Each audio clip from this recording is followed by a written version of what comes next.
Meron tayong isang electric kettle dito, no, mga kabads. Ang problema ay hindi na umiinit, no? So pag hindi uminit, ibig sabihin walang power supply, no? So itong electric kettle natin ay matagal na, no?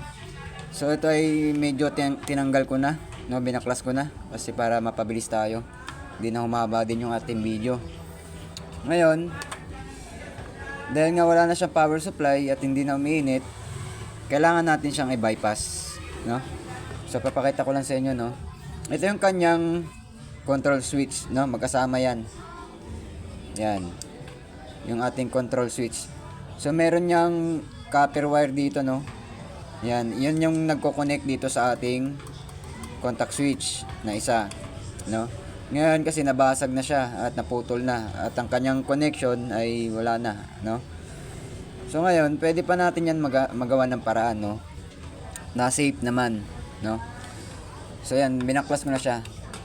So ngayon, ang gagawin natin dito, no, mga kabads, ang problema kasi nito ay hindi na nga umiinit, no. Baka ang kanyang contact switch na to ay sira na, no. Kung hindi ako nagkakamali, baka sira yung kanyang circuit breaker kung tawagin nila, no.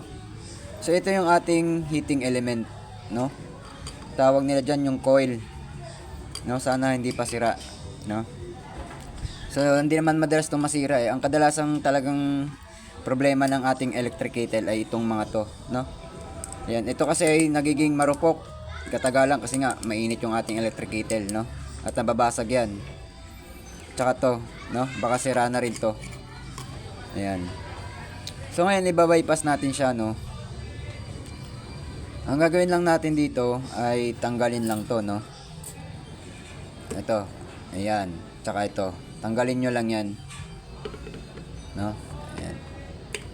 Ayan. So safe naman to, mga kabads. Wala naman problema dito dahil mache-check natin dito kung mag-automatic switch off siya, no. Yun kasi ang habol natin dyan, yung mag-automatic switch off, no. So ito nga pala yung kanyang ano, no. So bakit ba umiinit yung ating electric kettle, no? Umiinit yung ating electric kettle pag yun nga ay yung ating saksakan ay kinabit natin sa ating outlet, no, or ating sinaksak. Ngayon yung kuryente niya ay papasok yan sa ating or pupunta yan sa ating heating element, no, na tawag nila ay coil. So baka ito yon, no, wala nang iba. Ayan. Ngayon yung heating element na yon ay yun nga nasa loob na merong resistance at yung kuryente natin ay i-convert niya, no, sa init or heat na may resistance, no. So dahil doon yung ating tubig ay may direct contact sa ating element, no, yung yung tubig natin nasa loob, no, may contact siya dito para uminit, no. So sana naintindihan nyo, no. So ngayon ito na, tinanggal na natin, no, yung kanyang connection, no. Ang gagawin lang natin dyan, mga kabads, no, yun nga, ibabypass lang natin. Ayan. So next yung natin gagawin, ayan, binunot na natin yan. Ayan, ito yung kanyang indicator light, no. Ayan. Gagawin natin dyan ay yung kanyang wire, ayan, ito ay nakakonect dyan, diba? Ayan, nakakonect siya dyan, nakalagay yan dito, ano, nakalagay yan dito. Tatanggalin lang natin yan, tapos puputulin lang natin to, no, yung wire. Ayan, tapos ano natin, balatan. Ayan. So dahan-dahan lang sa pagbalat pag kayo ay mag DIY, no. Ayan. So pasensya na sa ating video, maingay. Sana hindi tayo ma-copyright dahil nga ay may sounds, nagpapatugtog ng malakas, no. Ayan. So ngayon ang gagawin natin dyan, no, dahil nga tinanggal na natin tong kanyang connection, ito dito yung kanyang wire, ayan, yung ating sakit, itong ating saksakan. Yan, sana nakikita nyo, no, at klaro sa inyo yung aking sinasabi. Yan, ito yung kanyang saksakan. So tinanggal na natin to, no.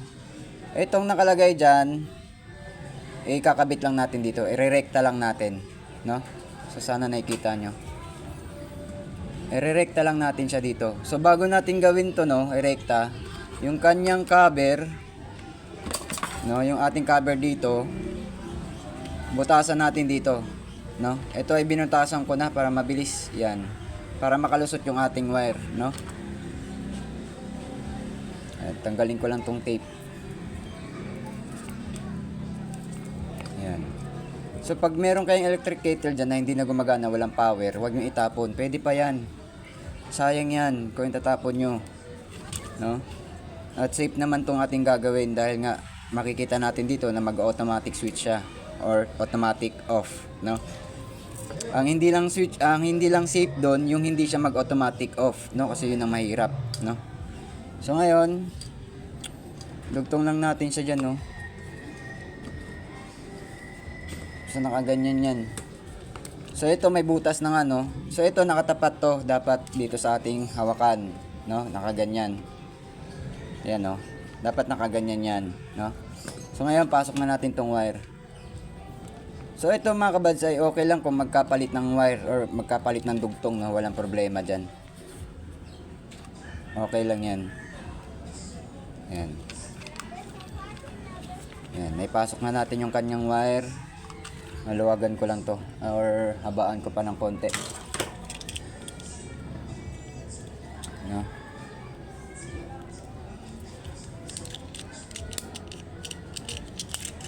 Habaan ko lang.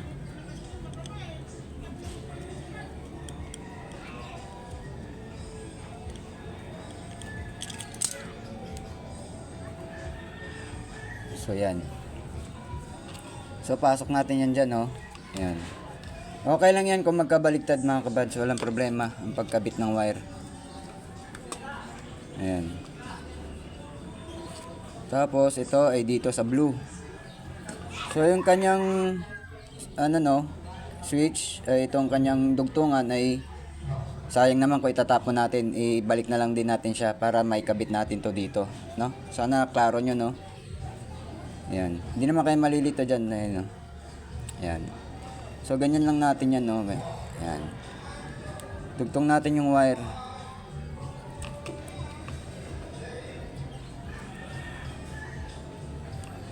Ayan. So ayusin nyo na lang yung pagdugtong, no, kung kayo ay magdi-DIY. Tapos lagyan na natin ng tape. Kung may panghinang kayo ay mas maganda, no? Hinangin nyo na lang para hindi maghugot o mahugot, no? Ayan. Tapos yung isa ay ganun din, no? So okay lang yan kung magkabaliktad, walang problema.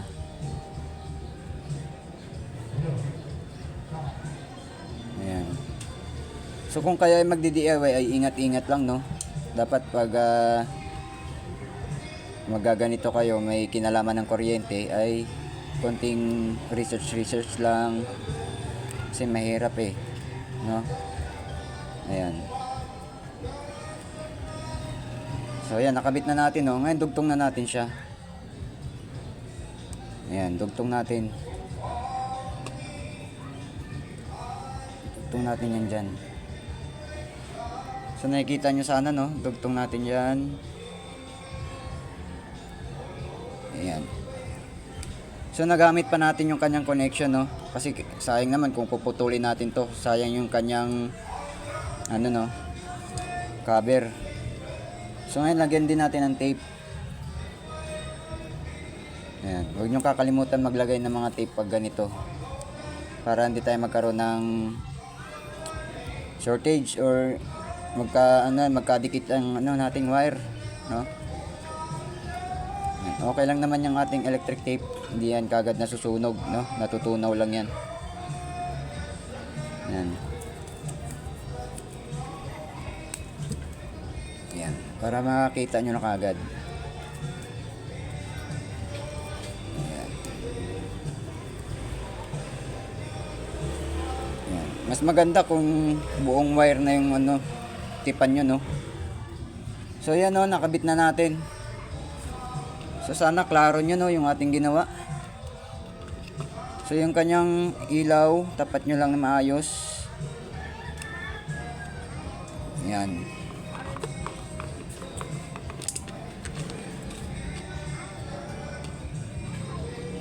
Yung kanyang wiring ay ayusin nyo na lang para hindi kayo mahirapan magkabit ng kanyang cover, no? So ganyan. Tapat natin to. Dapat nakatapat yan eh. Ganyan. No? So yan, okay na no. Nakabit na natin. Yan, kita na yung kanyang mga daanan ng tornilyo. Yung mga tornilyo natin. Kabit na natin yan para makita nyo na gumana yung ating bypass. At safe naman siyang gamitin. No mga kabads. Sira na siguro din ito no, yung kanyang contact switch. Yan kasi talaga ang kasagarang nasisira sa ating electric kettle, pati yung kanyang connection no dito. Yan. So yan no, kahit yan. Ayusin lang natin. Ayusin lang natin mga kabads para hindi na ako bumalik mamaya. Yan, tanggalin lang natin yan. Yan, ayusin nyo na lang yung inyong wiring, no? So, okay naman yan mga kabads dahil may electric tape tayong nilagay. Hindi na yan magkakadikit, no? So, dapat maayos yan. Ayan. So, kabit natin ulit. Safe naman to mga kabads pag nag-automatic switch off siya, no? Dapat mag-automatic switch off. Pag hindi siya nag-automatic switch off, pwede naman siyang gamitin pero wag na wag nyong iiwan, no? Pag uminit na yung tubig ay patayin nyo na or bunutin nyo na sa kanyang saksakan, no? Nagkamali pa tayo ng ano. Hindi nagkatapat yung ating butas.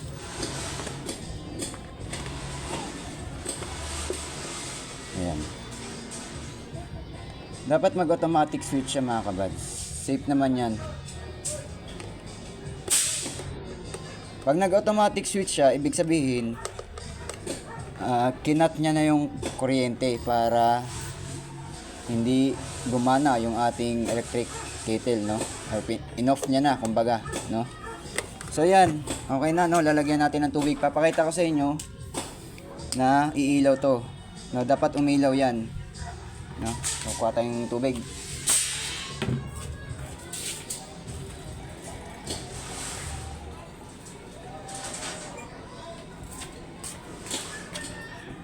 So ito no, may tubig na tayo. Lagyan natin yan dyan. So ito yung dating patungan niya no. Lagyan na lang din natin dito para may patungan pa siya. No? So lagyan natin yung tubig. Ayan. So ngayon, pa-plug na natin siya no. Ayan, plug ko. Dapat umilaw yan. No? Sana nakikita nyo no, at klaro yung ating sinabi or yung mga pinagsasabi. Sana klaro sa inyo. So yan, plug in natin. Dapat umilaw yan no. Ayan. So, walang ilaw kasi nga yung switch niya ito, no? So, subukan natin.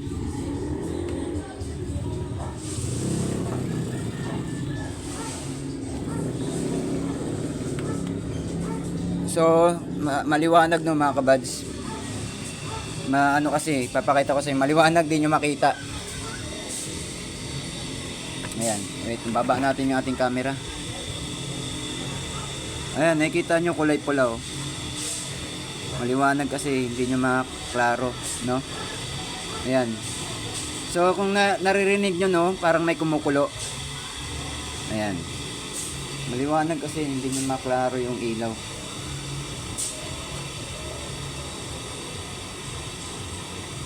So may ilaw na siya no mga kabads. Ayan. At umiinit na rin siya. So ibig sabihin okay yung ating heating no, yung pag-init. Abangan natin na kumulo at mag-automatic switch siya or off, no, kasi yan yung habol natin para maging safe pa rin yung ating electric tape kahit nag-bypass tayo. Ayan. So sana naklaro nyo, maliwanag kasi kaya hindi natin makita yung ilaw. Ayan, uminit na siya. Ayan. Sana napapansin nyo na yung kulo, no? Sana napapansin nyo yung pagkulo niya, may moist, no? Ayan. Yan, umuusok na siya. So nag-automatic switch off na siya, no? Yun, no? Napapansin nyo. Umangat na siya. Ayan. So, pakita natin na uminit yung ating tubig. No? Ayan. Ayan. Ayan, uminit, umuusok. Ayan, no? Nakikita nyo, mga kabads. So, ibig sabihin, nag-automatic switch off siya. Ibig sabihin, yung daloy ng kuryente ay kanyang kinat na, no? Para hindi uminit or gumana yung ating power electric kettle, no? So, ganun lang, no, mga kabads, kung paano mag-remedyo or ayusin yung ating electric kettle, no? Sayang naman kung itatapon natin. So, okay na tayo dyan, no, mga kabads. So, sana naintindihan yung ating sinabi doon. At maraming salamat sa panonood at ingat kayo palagi. God bless.